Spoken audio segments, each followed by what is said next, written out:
ओम शांति। आज 27 अक्टूबर 2025। आज के श्रीमा वाक्यों में हमारे परम पिता परमात्मा शिव कहते हैं, मीठे बच्चे, नाजुकपना भी देह अभिमान है। रूसना, रोना, ये सब आसुरी संस्कार तुम बच्चों में नहीं होने चाहिए। दुख सुख मान अपमान सब सहन करना है। नाजुकपना भी देह अभिमान है। रूसना, रोना, ये सब आसुरी संस्कार तुम बच्चों में नहीं होने चाहिए। दुख सुख मान अपमान सब सहन करना है। प्रश्न, सर्विस में ढीलापन आने का मुख्य कारण क्या है? उत्तर, जब देह अभिमान के कारण एक दो की खामियां देखने लगते हैं तब सर्विस में ढीलापन आता है। आपस में अनबनी होना भी देह अभिमान है। मैं फलाने के साथ नहीं चल सकता, मैं यहाँ नहीं रह सकता, ये सब नाजुकपना है। ये बोल मुख से निकालना माना कांटे बनना, नाफरमान बरदार बनना। बाबा कहते, बच्चे तुम रूहानी मिलिट्री हो, इसलिए ऑर्डर हुआ तो फौरन हाजिर होना चाहिए। कोई भी बात में आनाकानी मत करो। ओम शांति। रूहानी बाप बैठ रूहानी बच्चों को समझाते हैं। बच्चों को पहले पहले ये शिक्षा मिलती है कि अपने को आत्मा निश्चय करो। देह अभिमान छोड़ देही अभिमानी बनना है। हम आत्मा है, देही अभिमानी बने तभी बाप को याद कर सके। वह है अज्ञान काल, ये है ज्ञान काल। ज्ञान तो एक ही बाप देते हैं जो सर्व की सद्गति करते हैं, और वे है निराकार, अर्थात उनका कोई मनुष्य आकार नहीं है। जिसको मनुष्य का आकार है उनको भगवान नहीं कह सकते। अब आत्माएं तो सब निराकारी ही हैं, परंतु देह अभिमान में आने से अपने को आत्मा भूल गए हैं। अब बाप कहते हैं, तुमको वापस जाना है, अपने को आत्मा समझो। आत्मा समझ बाप को याद करो, तब जन्म जन्मांतर के पाप भस्म हों और कोई उपाय नहीं है। आत्मा ही पतित, आत्मा ही पावन बनती है। बाबा ने समझाया है, पावन आत्माएं हैं सतयुग त्रेता में, पतित आत्मा फिर रावण राज्य में बनती है। सीढ़ी में भी समझाया है, जो पावन थे वह पतित बने हैं। 5000 वर्ष पहले तुम सब आत्माएं शांति धाम में पावन थी, उसको कहा ही जाता है निर्वाण धाम। फिर कलयुग में पतित बनते हैं, तब चिल्लाते हैं, हे पतित पावन आओ। बाबा समझाते हैं, बच्चे मैं जो तुमको ज्ञान दे रहा हूँ पतित से पावन होने का, वह सिर्फ मैं ही देता हूँ, जो फिर प्रायलोप हो जाता है। बाप को ही आकर सुनाना पड़ता है। यहाँ मनुष्यों ने अथाह शास्त्र बनाए हैं। सतयुग में कोई शास्त्र होता ही नहीं, वहाँ भक्ति मार्ग रिंचक भी नहीं। अभी बाप कहते हैं, तुम मेरे द्वारा ही पतित से पावन बन सकते हो। पावन दुनिया जरूर बननी ही है। मैं तो बच्चों को ही आकर राजयोग सिखाता हूँ। देवी गुण भी धारण करने हैं। रूसना, रोना, ये सब आसुरी स्वभाव है। बाप कहते हैं, दुख सुख मान अपमान सब बच्चों को सहन करना है, नाजुकपना नहीं। मैं फलाने स्थान पर नहीं रह सकती हूँ, ये भी नाजुकपना है। इनका स्वभाव ऐसा है, ये ऐसा है, वैसा है, ये कुछ भी रहना नहीं चाहिए। मुख से सदैव फूल ही निकले, कांटा नहीं निकलना चाहिए। कितने बच्चों के मुख से कांटे बहुत निकलते हैं। किसको गुस्सा करना भी कांटा है। एक दो में बच्चों की अनबनी बहुत होती है। देह अभिमान होने के कारण एक दो की खामियां देखते खुद में अनेक प्रकार की खामियां रह जाती हैं, इसलिए फिर सर्विस ढीली पड़ जाती है। बाबा समझाते हैं, ये भी ड्रामानुसार होता है, सुधरना भी तो है। मिलिट्री के लोग जब लड़ाई में जाते हैं तो उन्हों का काम ही है दुश्मन से लड़ना। फ्लड्स होती हैं या कुछ हंगामा हुआ तो भी बहुत मिलिट्री को बुलाते हैं। फिर मिलिट्री के लोग मजदूरी आदि का काम भी करने लग पड़ते हैं। गवर्नमेंट मिलिट्री को ऑर्डर करती है, ये मिट्टी सारी भरो, अगर कोई ना आया तो गोली के मुंह में, अगर कोई नहीं आया तो गोली के मुंह में। मतलब उनको तो फिर जो है उनके ऊपर तो एक्शन हो जाता है ना। बाबा कहते हैं कि ये सब काम जो है, यदि जहाँ जहाँ कुछ होता है तो वहाँ मिलिट्री को बुलाना पड़ता है, और यदि कोई नहीं आया तो फिर जो है तो नहीं पहुँची मिलिट्री तो फिर उनके ऊपर एक्शन हो जाता है। गवर्नमेंट का ऑर्डर मानना ही पड़े। बाप कहते हैं तुम भी सर्विस के लिए बंधे हुए हो। बाप जहाँ भी सर्विस पर जाने के लिए बोले झट हाजिर होना चाहिए। नहीं माना तो मिलिट्री नहीं कहेंगे, हमें तो रूहानी मिलिट्री कहते हैं ना, हमारा नाम क्या है, रूहानी मिलिट्री। वह फिर दिल पर नहीं चढ़ते। तुम बाप के मददगार हो सबको पैगाम देने में। अब समझो कहाँ बड़ा म्यूज़ियम खोलते हैं, कहते हैं 10 माइल दूर है। सर्विस पर तो जाना पड़े ना, खर्चे का ख्याल थोड़े ही करना है। बड़े से बड़ी गवर्नमेंट बेहद के बाप का ऑर्डर मिलता है, जिसका राइट हैंड फिर धर्मराज है। उनकी श्रीमत पर ना चलने से फिर गिर पड़ते हैं। श्रीमत कहती है अपनी आँखों को सिविल बनाओ, काम पर जीत पाने की हिम्मत रखनी चाहिए। बाबा का हुक्म है, अगर हम नहीं मानेंगे तो एकदम चकनाचूर हो जाएंगे। 21 जन्मों की राजाई में रोला पड़ जाएगा।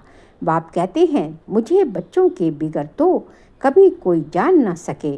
कल्प पहले वाले ही आहिस्ते आहिस्ते निकलते रहेंगे। ये है बिल्कुल नई नई बातें। ये है गीता का युग, परंतु शास्त्रों में इस संगम युग का वर्णन नहीं है। गीता को ही द्वापर में ले गए हैं, लेकिन जब राजयोग सिखाया तो जरूर संगम होगा ना, परंतु किसकी भी बुद्धि में ये बातें नहीं हैं। अभी तुम्हें ज्ञान का नशा चढ़ा हुआ है, मनुष्य को है भक्ति मार्ग का नशा। कहते हैं भगवान भी आ जाए तो भी हम भक्ति नहीं छोड़ेंगे। ये उत्थान और पतन की सीढ़ी बहुत अच्छी है, तो भी मनुष्यों की आंखें नहीं खुलती हैं। माया के नशे में एकदम चकनाचूर हैं। ज्ञान का नशा बहुत देरी से चढ़ता है। पहले तो देवी गुण भी चाहिए। बाप का कोई भी ऑर्डर हुआ तो उसमें आनाकानी नहीं करनी है। ये मैं नहीं कर सकता हूँ, इसको कहा जाता है ना फरमान बरदार। श्रीमत मिलती है ऐसा ऐसा करना है तो समझना चाहिए कि शिव बाबा की श्रेष्ठ मत है। वह है ही सद्गति दाता। दाता कभी उल्टी मत नहीं देंगे। बाप कहते हैं मैं इनके बहुत जन्मों के अंत में प्रवेश करता हूँ। इनमें इनसे भी देखो लक्ष्मी ऊंच चली जाती है। गायन भी है, फीमेल को आगे रखा जाता है। पहले लक्ष्मी फिर नारायण, यथा राजा रानी तथा प्रजा हो जाती है। तुमको भी ऐसा श्रेष्ठ बनना है। इस समय तो सारी दुनिया में रावण राज्य है। सभी कहते हैं राम राज्य चाहिए। अब है संगम। जब इन लक्ष्मी नारायण का राज्य था तो रावण राज्य नहीं था। फिर चेंज कैसे होती है ये कोई नहीं जानते। सभी घोर अंधियारे में हैं। समझते हैं कलयुग तो अभी बहुत छोटा बच्चा है, रेगड़ी पहन रहा है, तो मनुष्य और ही नींद में सोए हुए हैं। ये रूहानी नॉलेज रूहानी बाप ही रूहों को देते हैं, राजयोग भी सिखलाते हैं। श्री कृष्ण को रूहानी बाप नहीं कहेंगे। वह ऐसे नहीं कहेंगे कि हे रूहानी बच्चों, ये भी लिखना चाहिए। रूहानी नॉलेज फुल बाप स्पिरिचुअल नॉलेज रूहानी बच्चों को देते हैं। बाप समझाते हैं दुनिया में सभी मनुष्य हैं देह अभिमानी। मैं आत्मा हूँ ये कोई नहीं जानते। बाप कहते हैं किसकी भी आत्मा लीन नहीं होती है। अभी तुम बच्चों को समझाया जाता है दशहरा दीपावली क्या है। मनुष्य तो जो भी पूजा आदि करते हैं सब ब्लाइंड फेथ की, जिसको गुड्डी पूजा कहा जाता है, पत्थर पूजा कहा जाता है। अभी तुम पारस बुद्धि बनते हो तो पत्थरों की पूजा नहीं कर सकते हो। चित्रों के आगे जाकर माथा टेकते हैं, कुछ भी समझते नहीं। कहते भी हैं ज्ञान भक्ति और वैराग्य। ज्ञान आधा कल्प चला फिर भक्ति शुरू हुई। अब तुमको ज्ञान मिलता है तो भक्ति से वैराग्य आ जाता है। ये दुनिया ही बदलती है। कलयुग में भक्ति है, सतयुग में भक्ति होती नहीं, वहाँ है ही पूज्य। बाप कहते हैं, बच्चे तुम माथा क्यों टेकती हो? आधा कल्प तुमने माथा भी घिसाया, पैसे भी गवाए, मिला कुछ नहीं। माया ने एकदम माथा मोड़ लिया है, कंगाल बना दिया है। फिर बाप आकर सबका माथा ठीक कर देते हैं। अभी आहिस्ते आहिस्ते कुछ यूरोपियन लोग भी समझते हैं। बाबा ने समझाया है, ये भारतवासी तो बिल्कुल तमोगुणी बन गए हैं। वह और धर्म वाले फिर भी पीछे आते हैं तो सुख भी थोड़ा और दुख भी थोड़ा मिलता है। भारतवासियों को सुख बहुत तो दुख भी बहुत है। शुरू में ही कितने धनवान एकदम विश्व के मालिक होते हैं, और धर्म वाले कोई पहले थोड़ी ही धनवान होते हैं। पीछे वृद्धि को पाते पाते अभी आकर धनवान हुए हैं। अब फिर सबसे भिखारी भी भारत बना है, अंध श्रद्धालु भी भारत है। ये भी ड्रामा बना हुआ है। बाप कहते हैं, मैंने जिसको हेवन बनाया वह हेल बन गया है। मनुष्य बंदर बुद्धि बन गए हैं, उनको मैं आकर मंदिर लायक बनाता हूँ। विकार बड़े कड़े होते हैं। क्रोध कितना है? तुम्हारे में कोई क्रोध नहीं होना चाहिए। बिल्कुल मीठे शांत अति मीठे बनो। ये भी जानते हो कोटों में कोई ही निकालते हैं राजाई पद पाने वाले। बाप कहते हैं, मैं आया हूँ तुमको नर से नारायण बनाने। उसमें भी 8 रत्न मुख्य गाए जाते हैं। 8 रत्न और बीच में है बाप। 8 हैं पास विद ऑनर, सो भी नंबरवार पुरुषार्थ अनुसार। देह अभिमान को तोड़ने में बड़ी मेहनत लगती है। देह का भान बिल्कुल निकल जाए। कोई पक्के ब्रह्म ज्ञानी जो होते हैं उन्हों को भी ऐसे होता है, उन्हों का भी ऐसे होता है। बैठे बैठे देह का त्याग कर देते हैं, बैठे बैठे ऐसे शरीर छोड़ते हैं। वायुमंडल एकदम शांत हो जाता है और अक्सर करके प्रभात के शुद्ध समय पर शरीर छोड़ते हैं। रात को मनुष्य बहुत गंध करते हैं, सुबह को स्नान आदि करके भगवान भगवान कहने लगते हैं, पूजा करते हैं। बाप सब बातें समझाते रहते हैं। प्रदर्शनी आदि में भी पहले पहले तुम अल्फ का परिचय दो। पहले अल्फ और बे। बाप तो एक ही निराकार है। बाप रचेता ही बैठ रचना के आदि मध्य अंत का ज्ञान समझाते हैं। वही बाप कहते हैं, मामे कम याद करो, देह के संबंध छोड़ अपने को आत्मा समझ, मामे कम याद करो। बाप का परिचय तुम देंगे, फिर किसको हिम्मत नहीं रहेगी प्रश्न उत्तर करने की। पहले बाप का निश्चय पक्का हो जाए तब बोलो। 84 जन्म ऐसे लिए जाते हैं। चक्र को समझ लिया, बाप को समझ लिया, फिर कोई प्रश्न उठेगा नहीं। बाप का परिचय दे बिगर बाकी तुम टिक टिक करते हो तो उसमें तुम्हारा टाइम बहुत वेस्ट हो जाता है, गले ही घुट जाते हैं। पहली पहली बात अल्फ की उठाओ। टिक टिक करने में समझ थोड़ी ही है। जो देही अभिमानी होंगे वही अच्छा समझेंगे। बड़े बड़े म्यूजियम में अच्छे अच्छे समझाने वालों को मदद देनी पड़े। थोड़े रोज अपना सेंटर छोड़ मदद देने आ जाना है। पिछाड़ी में सेंटर संभालने कोई को बिठा दो। अगर गद्दी संभालने लायक कोई को आप समान नहीं बनाया है तो बाप समझेंगे कोई काम की नहीं, सर्विस नहीं की। बाबा को लिखते हैं, सर्विस छोड़ कैसे जाएं? अरे बाबा हुक्म करते हैं, फलानी जगह प्रदर्शनी है, सर्विस पे जाओ। अगर गद्दी लायक किसको नहीं बनाया है तो तुम किस काम के? बाबा ने हुक्म किया, झट भागना चाहिए। महारथी ब्राह्मणी उनको कहा जाता है, बाकी तो सब हैं घुड़सवार प्यादे, सबको सर्विस में मदद देनी है। इतने वर्ष में तुमने किसको आप समान नहीं बनाया है तो क्या करते थे? इतने समय में मैसेंजर नहीं बनाया है जो सेंटर संभाले। कैसे कैसे मनुष्य आते हैं जिनसे बात करने का भी अकल चाहिए। मुरली भी जरूर रोज पढ़नी है अथवा सुननी है। मुरली नहीं पढ़ी गोया अपसेंट पड़ गई। तुम बच्चों को सारे विश्व पर घेराव डालना है। तुम सारे विश्व की सेवा करते हो ना, पतित दुनिया को पावन बनाना, ये घेराव डालना है ना। सभी को मुक्ति जीवन मुक्ति धाम का रास्ता बताना है। दुख से छुड़ाना है। अच्छा, मीठे मीठे सिखी लदे बच्चों प्रति माता पिता बाप दादा का याद प्यार और गुड मॉर्निंग। रूहानी बाप की रूहानी बच्चों को नमस्ते। हम रूहानी बच्चों की रूहानी बाप दादा को नमस्ते नमस्ते, गुड मॉर्निंग। शुक्रिया बाबा, शुक्रिया। सार के लिए पॉइंट्स है, बहुत मीठे शांत अति मीठे स्वभाव का बनना है, कभी भी क्रोध नहीं करना है, अपनी आंखों को बहुत बहुत सिविल बनाना है। सेकंड पॉइंट, बाबा जो हुक्म करे उसे फौरन मानना है, सारे विश्व को पतित से पावन बनाने की सेवा करनी है, अर्थात घेराव डालना है। आज का बाबा का वरदान है, बाप की याद द्वारा असंतोष की परिस्थितियों में सदा सुख व संतोष की अनुभूति करने वाले महावीर भव। बाप की याद द्वारा असंतोष की परिस्थितियों में सदा सुख व संतोष की अनुभूति करने वाले महावीर भव। सदा बाप की याद में रहने वाले हर परिस्थिति में सदा संतुष्ट रहते हैं, क्योंकि नॉलेज की शक्ति के आधार पर पहाड़ माफिक परिस्थिति भी राई अनुभव होती है। राई अर्थात कुछ नहीं, चाहे परिस्थिति असंतोष की हो, दुख की घटना हो, लेकिन दुख की परिस्थिति में सुख की स्थिति रहे, तब कहेंगे महावीर।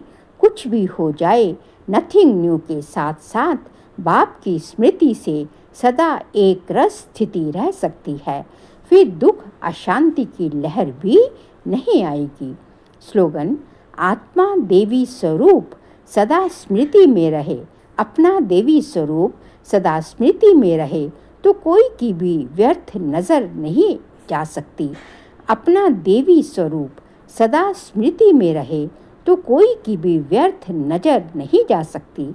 बाबा कहते हैं कि यदि जो है आपका अंदर जो है अपना देवी स्वरूप जो कि हम बनने जा रहे हैं, जिसके लिए हम सारा पुरुषार्थ कर रहे हैं, उसकी स्मृति हमेशा रहे, तो जो है हमारे अंदर देवी गुण रहेंगे।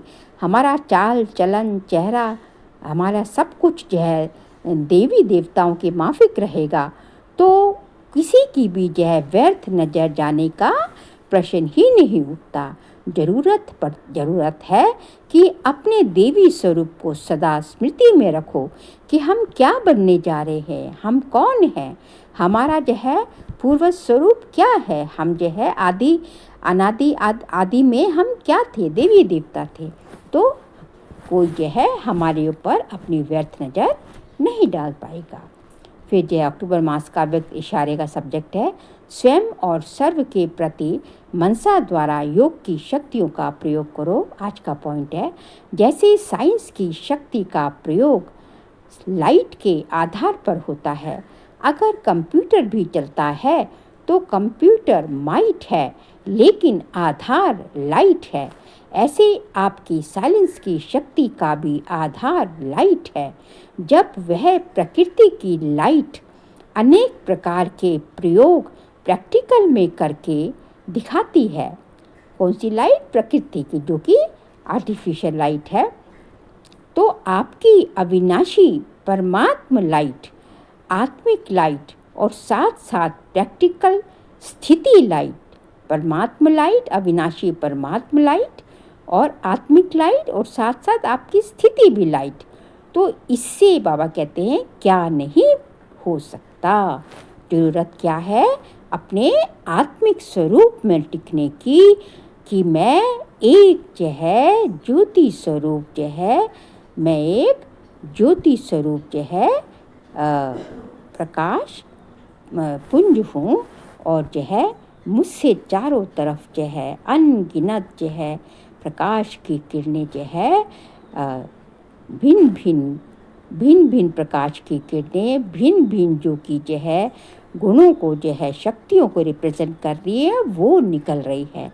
जब आपकी ऐसी आत्मिक स्थिति रहेगी कि मैं आत्मा हूँ, शरीर नहीं हूँ, सारा रोला किस बात का? अपने को शरीर समझने का। जब आपकी स्थिति आत्मिक रहेगी तो जो है क्या होगा? एकदम आपकी स्थिति एकदम हल्कापन जो है रहेगा, तो जो है उस स्थिति में जो है आपसे निकलते हुए जो प्रकंपन है, निकले हुए प्रकंपन जो है वह जो है ऐसा ऐसा कमाल कर देंगे, उससे जो है सारा जो है सबकी जो है जो तामसिक प्रवृत्ति है, जो तमो प्रधान प्रकृति है, तमो प्रधान मनुष्य हैं जो भी कुछ जो है तमो प्रधानता है सारे वातावरण में, वो जो है धीरे धीरे जो है परिवर्तन होती जाएगी। अच्छा, ओम शांति।